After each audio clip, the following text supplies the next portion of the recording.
for somebody? Yeah. Johansson? Where is he? Why?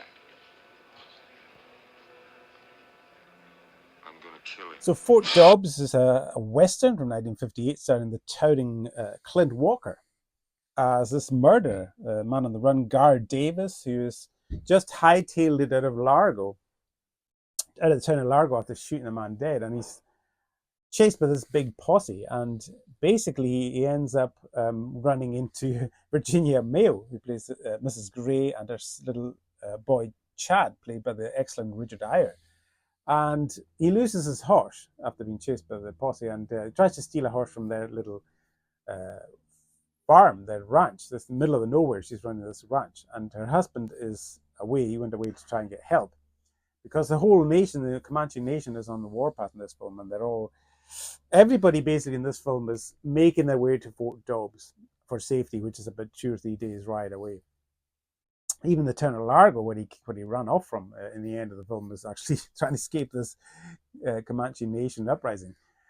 But basically that's your story, and you also have a kind of side story of Brian Keith. Excellent Brian Keith comes in and out of this film as a low-life heel gunrunner who may not be selling repeating rifles to the Indians, and they bump into him now and again.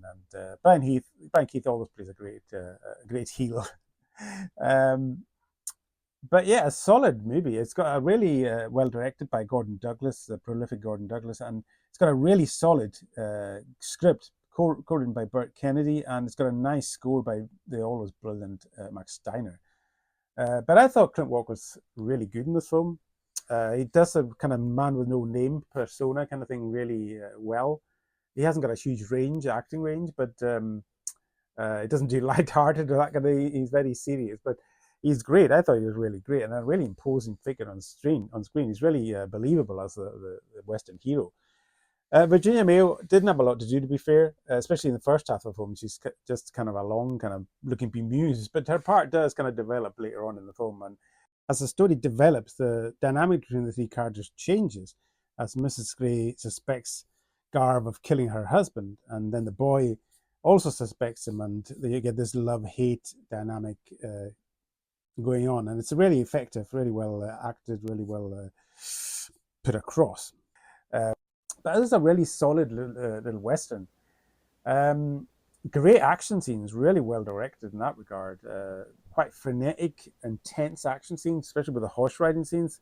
Beautifully shot. You really get the camera right in the face of the horse and the hooves of the horses that are thundering along. It's terrifically directed, and I must have spent a lot of money on this one, actually. I think it was set up as a starring vehicle for Walker. He was starring in the TV series Cheyenne at the time, and this was his first acting role. And it's obviously set him up as a Western star, and he's very plush. This film looks gorgeous. Some great action scenes towards the end of the film as well, with Fort Dobbs coming under attack. So yeah, check this film out. A really solid little Western. Good score, as I said, really well written and acted by the cast, and looks gorgeous and crisply shot in black and white. Definitely check this film out. A solid little order for sure. I'd give this film a 6.9 Western stars out of 10, no bother at all.